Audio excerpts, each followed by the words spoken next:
I'm Sheila Brummer with Siouxland Public Media News. In downtown Davenport today, crews were knocking down the remainder of a partially collapsed building that killed 3 residents in May. A judge did block an attempt to pause the ongoing work. The emergency motion came from the legal team of 2 former residents currently suing the building's owner, the city, and others for negligence. They say the demolition destroys valuable evidence. Meanwhile, Davenport did hire 2 firms to try to answer why part of the building fell. The state's Division of Criminal Investigation is separately looking into the collapse. Iowa Senator Joni Ernst says the U.S. should stop humanitarian aid to Ukraine and focus on providing more military equipment. Ernst, a Republican from Red Oak, served 23 years in the Iowa National Guard and Army Reserve. Ernst says it's important to our national security to provide Ukraine with what it needs to defeat Russia. Since the war started in February of last year, the U.S. has provided $75 billion in aid to Ukraine, most of it military assistance. Ernst says European allies are better positioned to provide food and other humanitarian aid. And a Southeast Iowa biodiesel plant is shutting down. The Iowa Capital Dispatch reports managers of the W2 Fuel biodiesel plant in Crawfordsville have notified the state that the plant is closing. The federal tax credit for biodiesel production is worth $1 per gallon, but the debt deal Congress and the president just agreed to would end that credit on December 31st of next year. W2 Fuel needed to buy new equipment to test for carbon emissions from its Southeast Iowa plant, but company executives say the investment probably wouldn't pay off if the biodiesel credit ends. There are 10 other plants in Iowa producing biodiesel. An annual report on child well-being has ranked Iowa 6th in the nation.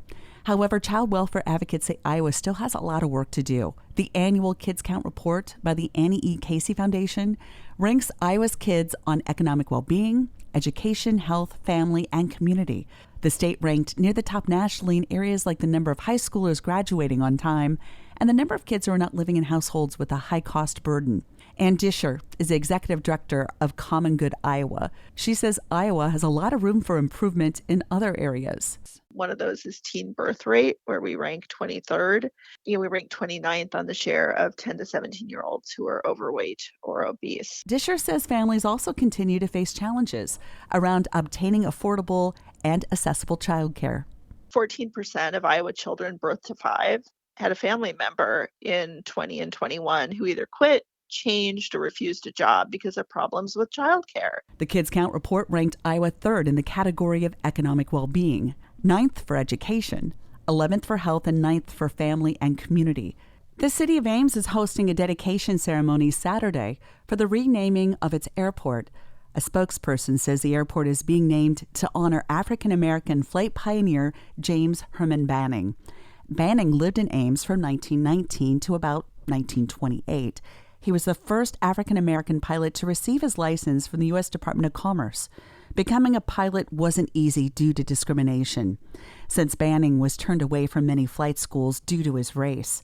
He eventually found a flight teacher and went on to become the first African-American pilot to fly across the United States. His great-nephew, Christopher Hart, will speak at the dedication ceremony on Saturday in Ames. Hart served as the 13th chairman of the National Transportation Safety Board. Banning attended Iowa State University for 1 year and named a plane he flew Miss Ames. Banning died at the age of 34 in 1933. As a passenger in a plane that crashed during an air show. Banning wasn't allowed to be a pilot during the event because he was black. And a Northwest Iowa community of about 1,000 people will celebrate the 150th anniversary of its founding this weekend. Events in Aurelia will start on Friday afternoon, and a parade will be held on Saturday. The city of Aurelia was named for the daughter of a man who owned the Illinois Central Railroad. For Siouxland Public Media News, I'm Sheila Brummer.